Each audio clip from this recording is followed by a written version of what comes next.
అన్న ఇప్పుడు నార్మల్ గా చాలా మంది మనకి ఏమంటారు అంటే ట్విట్టర్ లో గానీ వివిధ ఫేస్బుక్ లో గానీ ఇన్స్టాలో గానీ ఒకటే మాట మాట్లాడతారు. మొన్న వచ్చిన కొరియన్ కనకరాజు అనే సినిమాలో సీనియర్ ఎన్టీ గారిని ట్రోల్ చేసిండ్రు, అది చేసిర్రు అని చెప్పేసి చాలా మంది చాలా విధాలుగా మాట్లాడుతారు. సో దాని గురించి అంటే ట్రోల్ చేసేయడం నిజంగానే వరుణ్ తేజ్ కావాలని పెట్టిర్రా, లేకపోతే ఏమనుకోని అట్లా జరిగింది అనేది ఒకసారి మీరు గిట్ట చెప్తే బాగుంటుందని మా అనుకో. హీరోలకి హీరోయిన్లకి సంబంధం ఉండదండి. ఉమ్, వాస్తవంగా డైరెక్టర్ ఆ కథకుడు ఉమ్, ఇద్దరు కలిపి కూర్చుని ఆ సీన్ ఇలా చేస్తే బాగుంటుంది, ఇలా ఎన్టీఆర్ గారు డైలాగ్ ఈ రకంగా ఉపయోగిస్తే బాగుంటుంది ఉమ్, అని చెప్పి ఆలోచిస్తారు తప్ప ట్రోల్ చేయాలని అనుకోరు. ఎందుకంటే ఆయన వెండితెర దేవుడు కాబట్టి ఆ, ఎన్టీఆర్ గారు ఆ. ఆయన్ని ట్రోల్ చేయాలని, ఆయన్ని ఎగతాళి చేయాలనే ఆలోచన ఎవరికి సినిమా వాడికి రాదు. కానీ ఇక్కడ ఏమైతుందంటే mega fans and senior NTR గారి ఫ్యాన్స్ ఇద్దరు ట్విట్టర్ లో ఘోరంగా తిట్టుకుంటారు, ఘోరంగా ఇది మాట్లాడుతారు అనమాట. సో అది పెట్టడం వల్లనే ఇలా జరుగుతుంది. అంటే కావాలనే మన సీనియర్ ఎన్టీ గారిని కించపరిచే విధంగా మాట్లాడుతారు మెగా ఫ్యాన్స్ అని చెప్పేసి చాలా మంది చాలా రకాలుగా మాట్లాడడం జరుగుతుంది. సో మనము దాన్ని ట్రోలింగ్ గా తీసుకోవాలా, లేదంటే ఒక ఇమిటేషన్ గా తీసుకోవాలా? ఇన్విటేషన్ గానే తీసుకోవాలండి, ఆ, ట్రోలింగ్ గా తీసుకోకూడదు. ఆ, ఎందుకంటే చూసాం, సినిమా కూడా చూసాం కదా, ఆ, ఏముంటది అది ఆ, ఎన్టీ రామారావు గారి గురించి, ఉమ్, కృష్ణ గారి గురించి, ఉమ్, అలాగే పెద్దవాళ్ళ గురించి అందులో చేసాడు అతను ఆ, సత్య. అవును. దానిలో తప్పే ఉంది, అది తప్పేం కాదే. ట్రోలింగ్ అది మెగా ఫ్యామిలీకి దానికి ఏం సంబంధం ఉంటుందండి బాబు. సినిమాలో ఏదో ఎవడో ఏదో ఒక సీన్ పెట్టాడని ఆ, అది మెగా ఫ్యామిలీ అంతా కూడా ఆ, ఎన్టీఆర్ ఫ్యామిలీని కించపరిచి మాట్లాడుతుందని ఆ, చేతగాని మాటలు, సన్నాసి మాటలు మాట్లాడకూడదు. ఆ, ఎందుకంటే సినిమాలో ఎక్కువ పర్సెంట్ స్నేహంగా ఉండేది చిరంజీవి బాలకృష్ణ. అవును.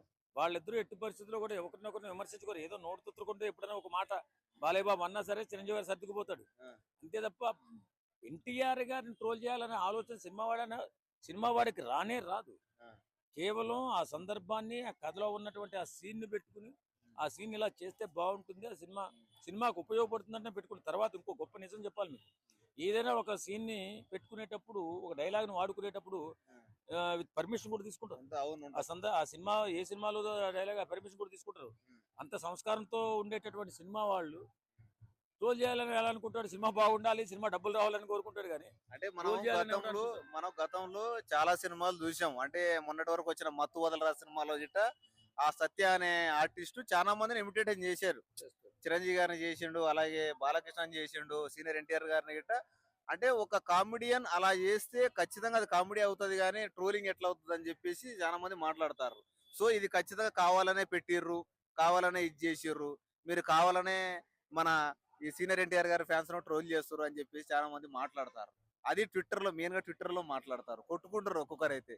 అవివేకం, ఆ, పని పాటు లేని వాళ్ళు ఆ, ఏదో చేశారంట ఉమ్, అలా ఏడుతుంది తప్ప, నిజంగా వాస్తవంగా ఆ, సినిమా సినిమాలో ఆ సీను పెట్టుకుంటే అది ఉపయోగపడాలి, సినిమాకి డబ్బులు రావాలని ఆశిస్తారు తప్ప ఉమ్, రోల్ చేయాలి అంటే. ఇప్పుడు రాజకీయ నాయకులు సినిమాలు చేసినప్పుడు ఆ, ఒకళ్ళనొకళ్ళని కించపరుచుకుంటూ క్యారెక్టర్లు చేస్తూ ఉంటారు. అవును.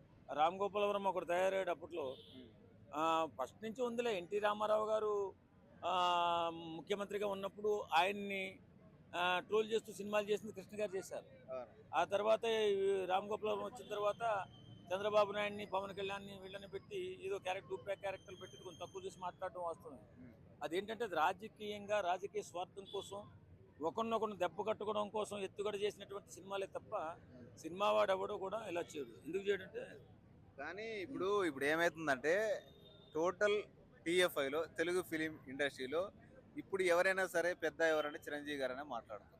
ఒకప్పుడు సీనియర్ ఎన్టీఆర్, హలో హలో లేకపోతే హలో మన హలో హలో ఇంకొక ఆయన దాసరి ఆయన నారాయణరావు గారు. దాసరి నారాయణరావు గారు ఇట్లా ఉన్నట్టు. కానీ ఇప్పుడు ఆ ప్రతి ఒక్కరు హలో చిరంజీవి గారి హలో హలో దగ్గరికి హలో వెళ్తారు హలో అనమాట. హలో సో ఇక్కడ హలో హలో ఏమైతుందంటే హలో హలో పబ్లిక్ ఏమనుకుంటారంటే అక్కడ చిరంజీవి గారే ఒక్కరే ఉన్నారా, ఇంకెవరు కనిపిస్తలేరా, మోహన్ బాబు ఉన్నాడు, ఇంకా చాలా మంది ఉన్నారు. మోహన్ బాబు. ఆ అంటే వాళ్ళు అదే చెప్తున్నట్ల. అంటే ఇంతమంది హలో ఉన్నారు కదా, హలో హలో వీళ్ళందరి హలో దగ్గరికి వెళ్ళొచ్చు కదా, ఓన్లీ మెగాస్టార్ గారికి ఎందుకు వెళ్ళాలి, ఏ అంతగానో ఎందుకు ఆయన ఇది చేయాలి అని చెప్పి చాలా మంది మాట్లాడతారు. చిరంజీవి తప్ప ఇంకొకటి సినిమా ఇండస్ట్రీలో హలో హలో హలో అందరి హలో వాడు హలో ఎవడు లేడు. ఎందుకంటే చిరంజీవి గారు హలో ఎవరిని హలో కూడా హలో హలో నొప్పించకుండా, ఎవరిని కూడా హలో ఖర్చు హలో హలో పెట్టకుండా, హలో ఎవరిని హలో కూడా హలో ఇబ్బంది హలో హలో పెట్టకుండా, కులం చూడ్డు, హలో మతం హలో హలో చూడ్డు, జాతి 143 చూడ్డు, 143 సినిమానే చూస్తాడు అతను. 143 ప్రతి ఒక్కరూ బాగుండాలి, అందులో మనం ఉండాలని కోరుకునేవాడు చిరంజీవి. హలో హలో హలో అంతే హలో తప్ప హలో ఎవడెవడో మోహన్ బాబు గురించి చెప్తే మోహన్ బాబు దేవుని తప్ప కొంచెం అగ్రెసివ్ మనుషులు వాళ్ళు, పెద్దరికానికి పనికిరాదు. ఓన్లీ వాళ్ళ కుటుంబాలకి, వాళ్ళకి సంబంధించిన అంటే సమస్యలు నందమూరి ఫ్యామిలీ కంటే పెద్దరికాని పనికిరాదంటారా? వేరుగా ఎవరున్నారు చెప్పు. ఆ, అగ్రెసివ్ గా బూతులు తిట్టడము లేకపోతే ఒకరితో తిట్టించుకోవడం పెద్దరికి అనిపించుకోదు. వాయిస్ వస్తుంది ఒకటి అట్లా కింద తిట్టినా పడ్డది. చూసి ఎప్పుడు కూడా అగ్రెసివ్ గా వెళ్లకుండా తిట్టిన వాడిని క్షమించేవాడు పెద్ద కొంతమంది లైవ్ మనిషి. చేస్తారు, వేళ యూట్యూబ్ లైవ్ చేస్తారు. చిరంజీవిని మించిన పెద్ద మనిషి, చిరంజీవిని మించిన దానకర్ణుడు, చిరంజీవిని మించిన ఆ యోగ్యుడు ఎవడు కూడా సినిమా ఇండస్ట్రీలో లేడు. అంటే ఇప్పుడు చిరంజీవి గారికి బాలకృష్ణకి అసలు ఎందుకు ఎందుకు పడతలేదు, ఎందుకు తేడా వచ్చింది అసలు వాళ్ళిద్దరి మధ్య తేడా తేడా ఏం ఏంది లేదే, అసలు? వాళ్ళిద్దరు తేడా ఏం లేదే. ఆ, అద్భుతమైన క్యారెక్టర్, వాళ్ళిద్దరు మంచి ఫ్రెండ్స్. ఆ, నేను ఏమంటానంటే ఎవరినైనా కూర్చోబెట్టి సర్ది చెప్పగల సమర్థత ఒక చిరంజీవి గారికి ఉంది. అవును. బాలయ్య బాబు ముక్కోపి, ఉమ్, ఎవడైనా ఎక్కువ మాట్లాడితే లేచిపోడేస్తాడు, అది ఆ, పెద్దరికానికి లక్షణం కాదు. అవును. కాబట్టి ఓన్లీ ఓన్ సినిమా ఇండస్ట్రీ పెద్ద మై మెగాస్టార్ చిరంజీవి మాత్రమే. అయితే ఇప్పుడు సరే, అదే ట్రోలింగ్ గురించి ఇంకొక క్వశ్చన్ ఉంది. అయితే ఇక్కడ ఏంటంటే ఇప్పుడు జబర్దస్త్ మనం చాలా మంది చూస్తూ ఉంటాం.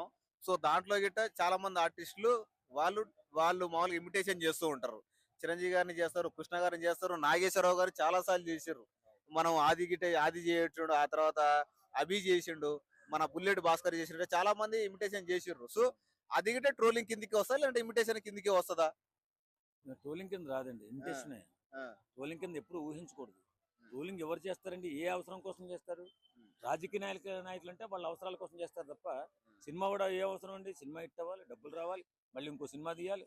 భూములు అమ్ముకుని ఇల్లు అమ్ముకుని తెచ్చి సినిమా తీసి ఆ, వాడు నాశనం అయిపోవడానికి ఎందుకు ప్రయత్నం చేస్తాడు? అంతే కదా.